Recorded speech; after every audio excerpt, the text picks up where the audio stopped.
আসসালামু আলাইকুম। আজকে আমি চিকেন ভুনা করছি। তো এটার জন্য মুরগিটাকে ভেজে নিচ্ছি। এটাকে রোস্টও বলতে পারেন।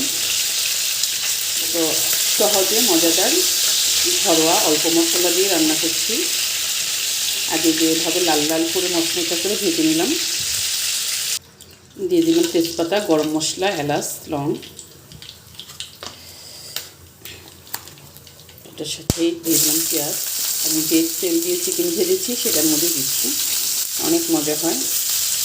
আপনি এভাবে যদি আপনি রোস্ট রান্না করেন, রোস্ট বলেন ভুনা বলেন, সে একটাই হয়। এবার অনেক মজা এভাবে একদিন করে দিবেন হালকা অল্প মশলা দিয়ে দিচ্ছি লবণ। পেঁয়াজটা ব্রাউন কালার হয়ে গেছে, দিয়ে দিচ্ছি আদা রসুন বাটা।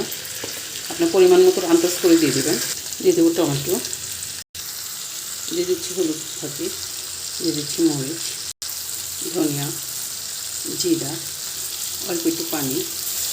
ভালো করে একসাথে কষিয়ে নেবেন। আর আপনার টমেটোটাও গলে যাবে, ব্লেন্ডার করার কোনো দরকার নেই। এভাবে আপনার সুন্দর মনে হবে ব্লেন্ডার করছেন। অনেক মজা হয় এভাবে রান্না করলে। একদিন রান্না করবেন। দিয়ে দিচ্ছি মটরশুঁটি। মটরশুঁটিটা আপনার ইচ্ছে হলে দিবেন, না হলে দেবেন না। আর মটরশুঁটি দিলে ভালো লাগে, তাই মটরশুঁটিটা দিলাম। দিয়ে দেবো মাংস, দিয়ে দিচ্ছি অল্প একটু পানি মশলাটা ঢোকার জন্য। হয়ে গেছে আমার তরকারি। এভাবে একদিন রান্না করবেন, অনেক মজা হয়, টেস্টি হয়। আর ভিডিওটা ভালো লাগলে অবশ্যই একটা লাইক কমেন্ট শেয়ার করবেন। ইউটিউব চ্যানেলটাকে সাবস্ক্রাইব করবেন, পেজটাকে ফলো করবেন। আর এভাবে মজার মজার রান্না করে খাবেন। এটাকে আপনি রেজেলাও বলতে পারেন, ভুনাও বলতে পারেন, চাইলে যেটা ইচ্ছে সেটাই বলতে পারেন। নাম একটা দিলেই হবে। বাস হয়ে গেছে। আল্লাহ হাফেজ, শেষ করছি।